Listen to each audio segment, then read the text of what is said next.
شیر اور خرگوش۔ ایک گھنے جنگل میں ایک شیر رہا کرتا تھا۔ وہ تمام جنگل کا بادشاہ تھا، لیکن وہ بادشاہ جیسے پیش نہیں آتا تھا۔ ہر دن بے رحمی سے جنگل کے جانوروں کو کھا جایا کرتا تھا۔ شیر کے خوف سے جنگل کے جانور چھپ جایا کرتے تھے اور خود اپنی بھوک و پیاس کو مار کر سخت مشکلات سے دوچار ہونے لگے تھے۔ اس طرح کچھ دن بعد جنگل کے تمام جانور ایک مقام پر جمع ہوئے اور شیر کے شر سے محفوظ رہنے کے لیے سب مل کر رائے مشورہ کرنے لگے۔ سب نے اپنی اپنی بات رکھی اور آخر میں ایک گیدڑ نے کہا، میرا خیال ہے کہ ہم روز شیر کے ہاتھوں مرنے کے بجائے ہم خود ایک بار شیر کے پاس چلے جائیں۔ اس طرح روزانہ شیر کسی ایک کو کھا لے گا اور ہم سب اپنی اپنی باری سے چلے جائیں گے اور بلا خوف و ڈر سکون سے زندگی گزاریں گے۔ گیدڑ کے مشورے پہ تمام جانور رضامند ہو گئے۔ ایک بندر نے کہا، ٹھیک ہے، تمہاری بات بالکل درست ہے۔ موت کا خوف کرنے کے بجائے اپنی باری آنے تک ہم اطمینان و سکون کی زندگی گزار سکیں گے۔ جانوروں کی بات چیت مکمل ہونے کے بعد خود گیدڑ نے شیر کے پاس جا کر یہ ساری بات بتائی۔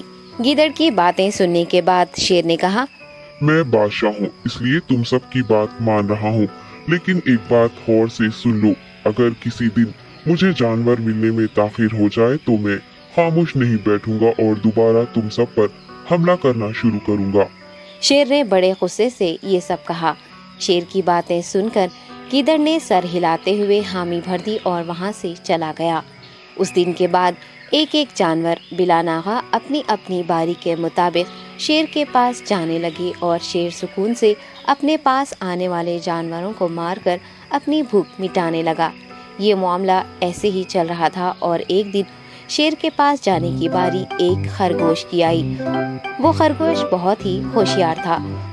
اسے شیر کے پاس جانا منظور نہیں تھا اور اس نے اپنے ساتھی جانوروں کو بے رحمی سے مارنے والے شیر کو سبق سکھانے کی ٹھان لی اور ایک اچھی تدبیر نکال کر آہستہ آہستہ شیر کی گفا کے پاس پہنچ گیا۔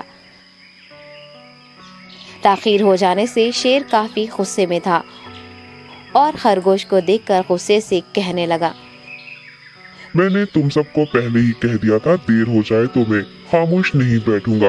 تم نے وعدہ خلافی کی ہے، اس لیے میں جنگل جا کر من چاہے جانور کا شکار کر کھا جاؤں گا۔ تب خرگوش نے شیر سے کہا، معاف کر دیجیے بادشاہ سلامت، غلطی ہو گئی اور اس کا ایک واجب سبب ہے۔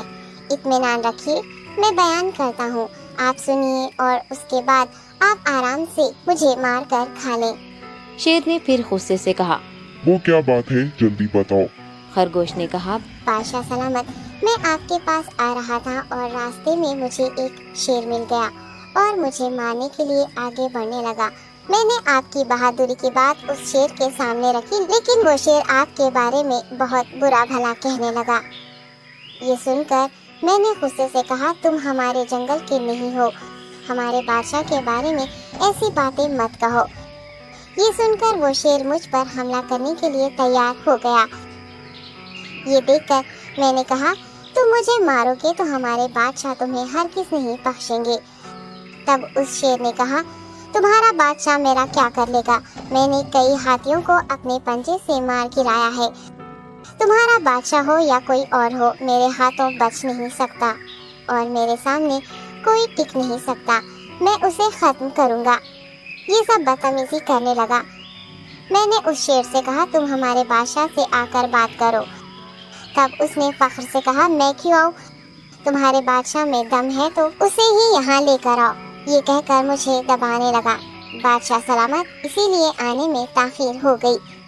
یہ سنتے ہی شیر غصے سے کہنے لگا، چلو ابھی چلتے ہیں، اسے ختم کر دوں گا۔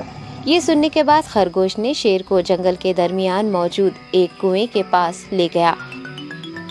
خرگوش نے کہا، بادشاہ اس کے اندر دیکھیے، وہ وہاں آپ کا بے صبری سے انتظار کر رہا ہے، آپ اسے اچھا سبق سکھائیے۔